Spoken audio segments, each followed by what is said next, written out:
So today we are going to discuss the next theory after Planck, the Compton effect, and how it played a great role in the quantum mechanics.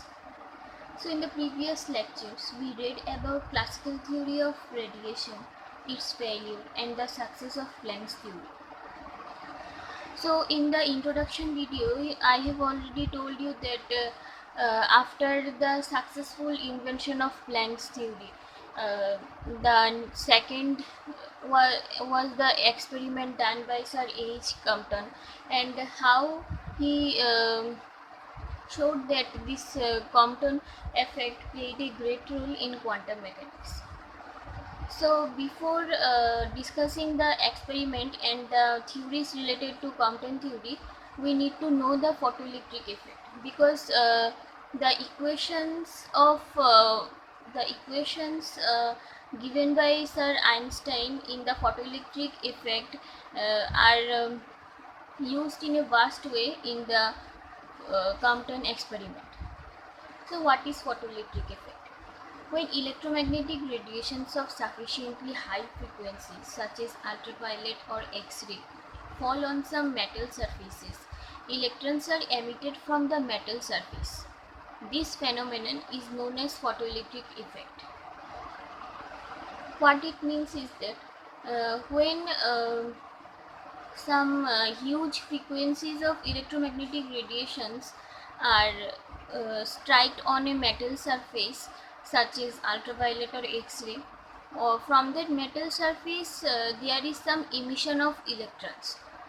So how that emission of electron occurs, and this phenomena of the emission is known as photoelectric effect.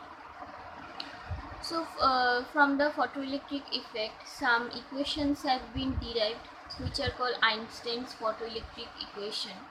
There are some sort of derivation, but here in this video we are not showing those derivations, because our main target is to explain and describe how these equations have been used in the Compton theory.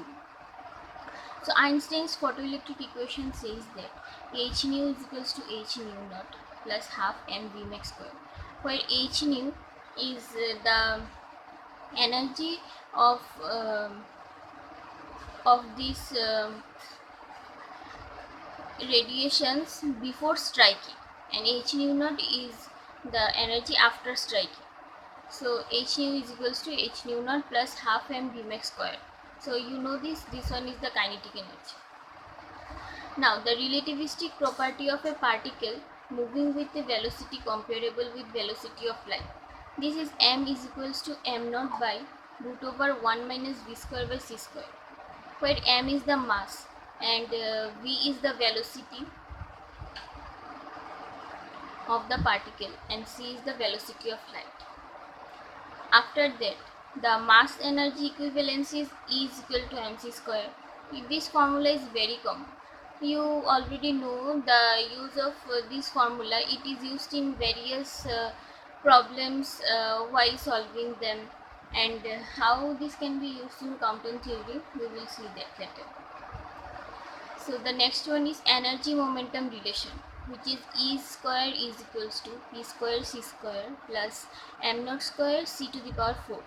Now this equation plays a very vital role in the Compton theory, and the derivations that Sir H. Compton made was from this equation only. So now let's discuss the Compton effect.